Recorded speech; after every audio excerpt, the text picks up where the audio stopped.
皆さんおはようございます。今日はブラジルに嫁いだ暇人専業主婦の平日ルーティンをお届けします。何も考えずにぼーっと見てもらえたらと思います。ブラジルライフ。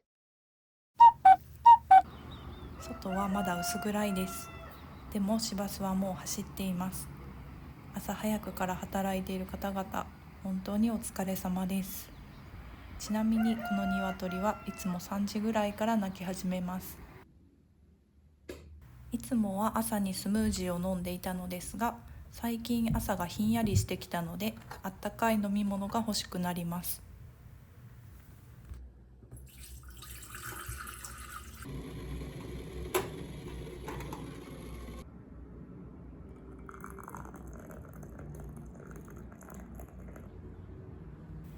あっという間に日が昇ります。最近は窓に結露がつくぐらい冷えてきました。ブラジルは常夏と思われがちなのですが、ちゃんと四季があって、ちょうど3月20日の今日、秋分を迎えました。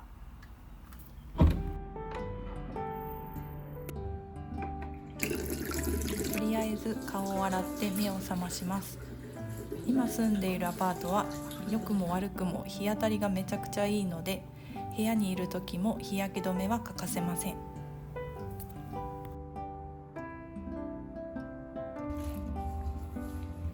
週に1回の水やり、優雅にお水を注ごうと思っていたら嫌なものを見つけてしまいました。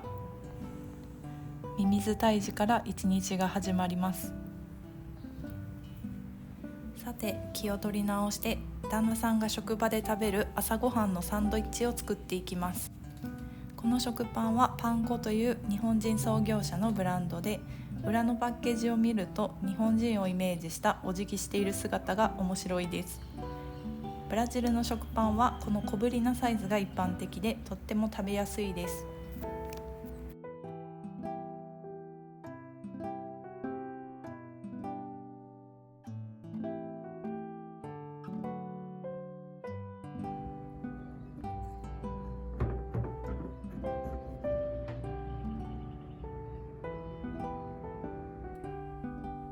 ブラジルではどこを探してもカッター付きのラップが見つからず、ダイソーで買ったものに詰め替えていつも使っています。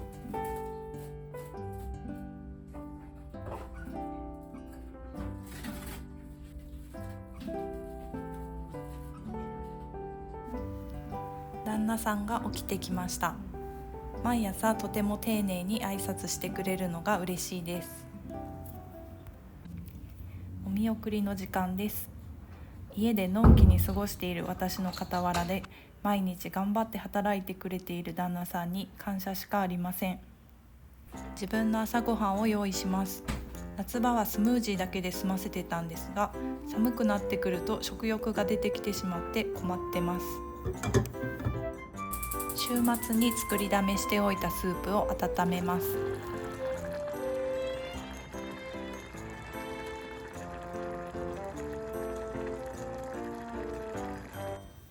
パンも焼いていきます。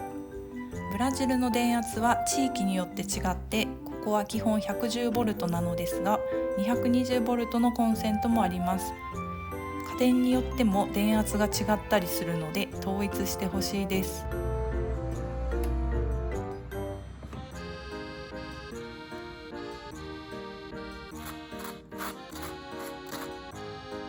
時間はたっぷりあるのでジャムも手作りです。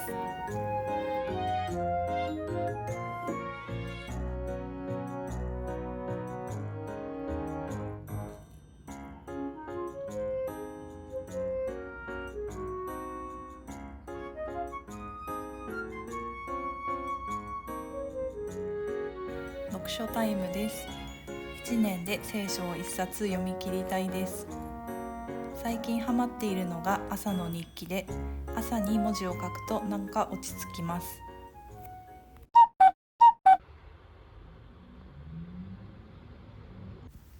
まずはベッドメイキングから取り掛かります。最近ちょっとコツをつかんできて楽しくなってきました。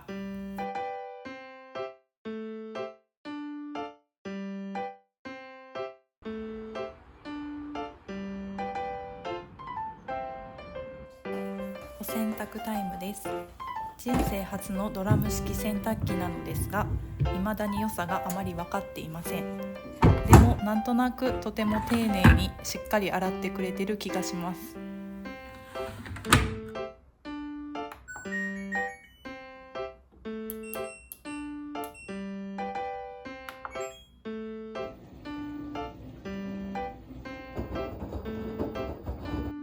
業者さんのような存在感ありまくりの掃除機。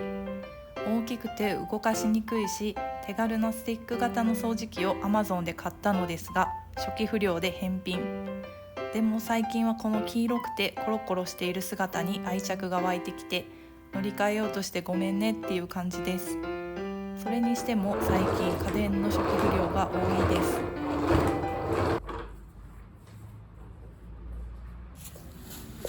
ブラジルではトイレットペーパーが流せないので、ゴミ出しは毎日するようになりました。ブラジルのゴミの分別は日本のように燃えるゴミ、燃えないゴミではなく、リサイクルできるかできないかで分けます。なので同じ紙類でも、きれいな紙はリサイクルの方へ、汚れのついた紙は生ゴミの方へ捨てます。この分類方法は未だにしっくりきていません。運動不足なのでなるべく階段を使うようにしています。ちなみにポルトガル語でドアのことをポルタと言います。他にもフレスコ、アズール、プロントなど日本にあるお店の名前も実はポルトガル語から来ています。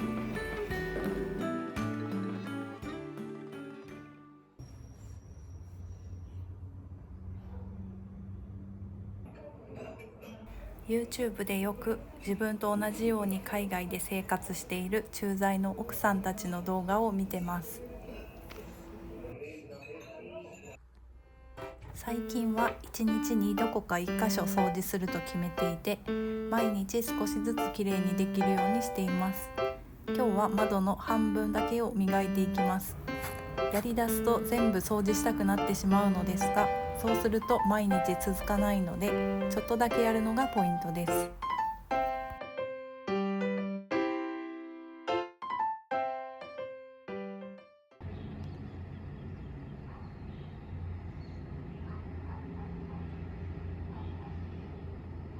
ブラジルライフ。さて、ここからはお料理タイムです。作り置きできる蒸し鶏を作っていきます。これはサンドイッチにもサラダにもパスタにも使えるのでとっても便利です。電子レンジでちゃちゃっと作ります。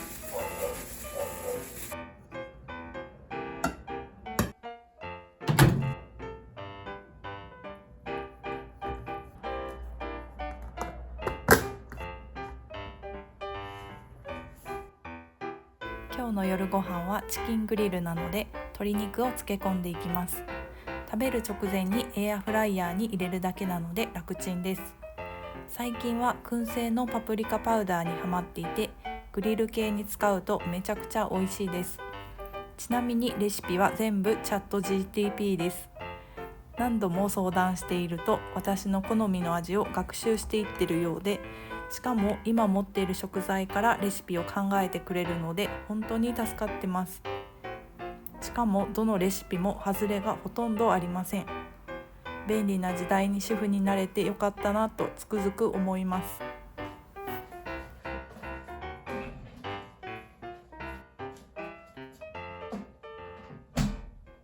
続いてブラジルの定番のサラダ、ビナグレッチを作っていきます。最近玉ねぎを切ると中がこんな風に紫のことが多いんですが、大丈夫なんでしょうか。匂いとかは特になく綺麗なので普通に食べてます。作り方はとてもシンプルで、玉ねぎ、きゅうり、ピーマン、トマトをみじん切りにして、レモン、オリーブオイル、塩コショウで和えるだけです。ブラジルではどこのレストランに行っても出てくる定番のサラダで、もちろんそのままでも美味しいですし、ステーキに乗せたりシュラスコをディップして食べたりもします。どんな料理にでも合うので、食卓に彩りが欲しい時にすごくおすすめです。洗い物の時、いつも頭を悩ませているのがこのシンクの作り。シンクがめちゃくちゃ浅くて、それなのに水道の蛇口が高すぎて、いつも洗い終わったらびしょびしょになっています。なんでこんな作りにしたのか謎すぎます。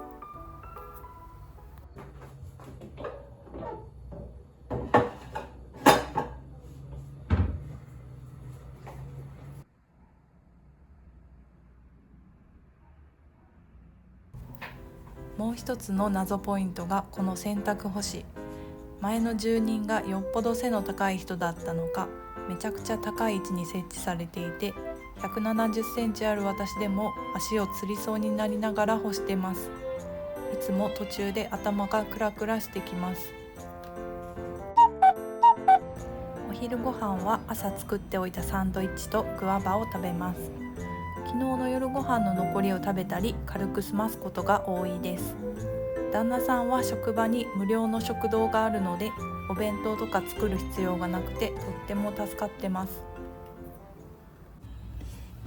午後からは YouTube の編集をしていきます。見た目以上に作るのがめちゃくちゃ時間かかるなって YouTube を始めて気づきました。でももともと動画編集に興味があったので、初心者ですが勉強しながら楽しんでやってます。専業主婦っていいなって昔は思ってましたが、楽しかったのは最初の1ヶ月だけで、何の生産性もない毎日にだんだん自己嫌悪になってました。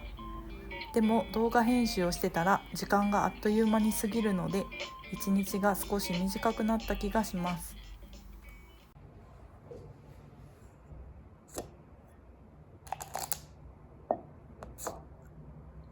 この間スーパーに行った時に旦那さんがカゴに入れていたクッキーを味見します。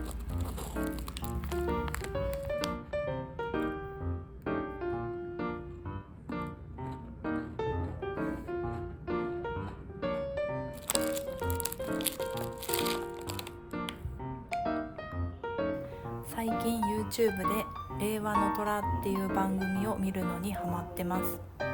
話し方とか伝え方って大事だなって勉強になります。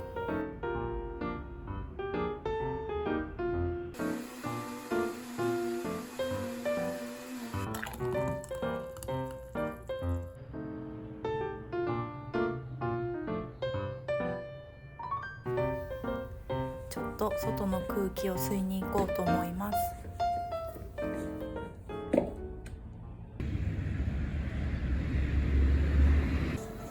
こういう車をよく見かけます。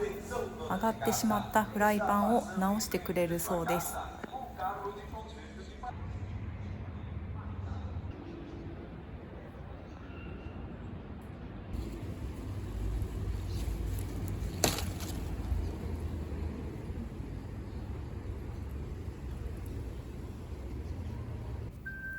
ちょっとスーパーに立ち寄ります。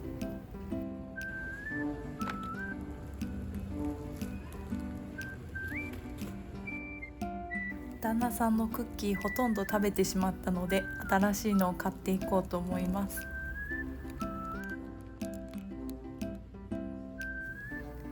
家の中を撮影してるとお花が欲しくなってきてしまったので、何か買っていこうと思います。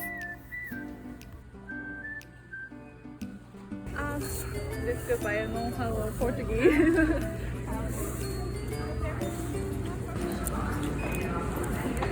Obrigada.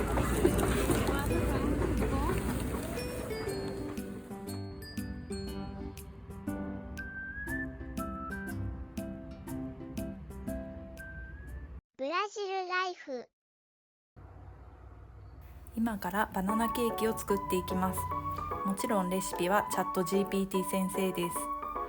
実はブラジルにはカフェダタルジと呼ばれる文化があり、簡単に言うとブラジル版のおやつタイムで、みんなが学校や仕事から帰ってくる3時から5時ぐらいの間に、家でコーヒーやお茶を飲みながらケーキやパンなど軽食を食べておしゃべりをしながらのんびり過ごす和やかな時間です。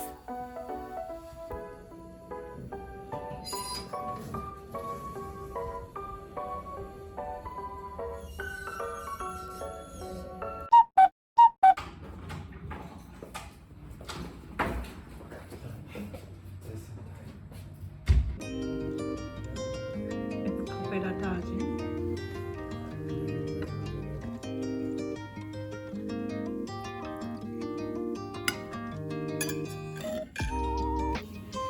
キーはミルクに5秒ぐらいディップしてから食べると美味しいらしいです。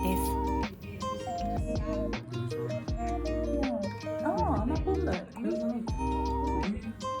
Yeah, before it's my first flower here. Yeah, I tried this. テレビを見ているとたまたまどこかの絵描きさんのニュースがやっていて、そういえばお互いの絵って見たことないよねっていう話になり、英語版の絵しりとりをしてみることになりました。これが意外に盛り上がって楽しかったです。I thought it's gas. Gas from truck.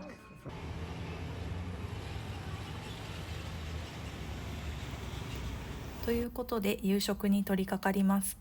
寒くなってくるとお味噌汁が飲みたくなります。これはシュシュという野菜なんですが、南米のものと思いきや日本でもハヤトウリという呼び名で売られていると視聴者さんから教えてもらいました。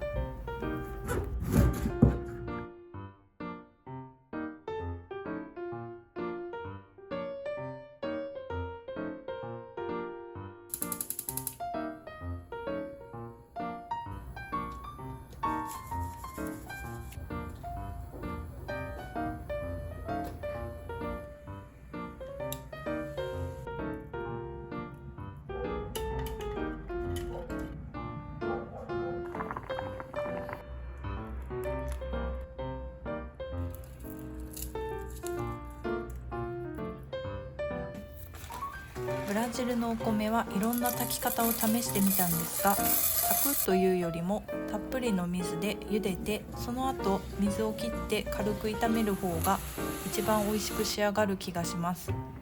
最近知った話なんですが、ブラジルではお米を炊く時に塩やオイルを入れるのが普通みたいで、そのまま食べることはないみたいです。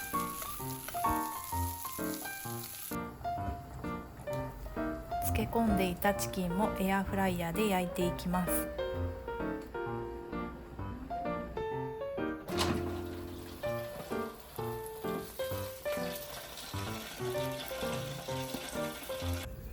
デザートはもちろんマンゴーです。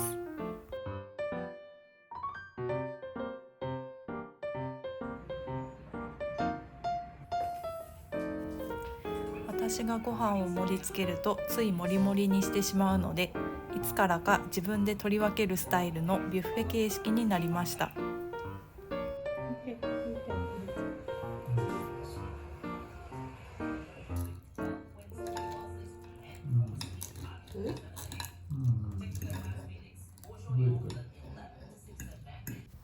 ガラス張りのいかにも海外らしいシャワールームがとても気に入ってるのですが、問題はこのシャワー。実はブラジルのシャワーはガスじゃなくて電気式です。シャワーヘッドにヒーターが内蔵されてて、水をその場で温める仕組みです。電線がむき出しで最初はびっくりしましたが、今のところ感電したことはありません。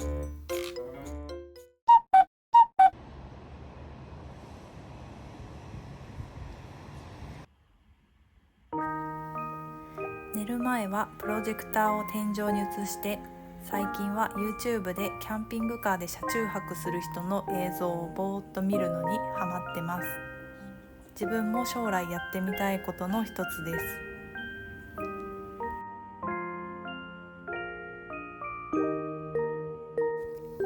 最後までお付き合いいただきありがとうございました。また次の動画でお会いしましょう。おやすみなさい。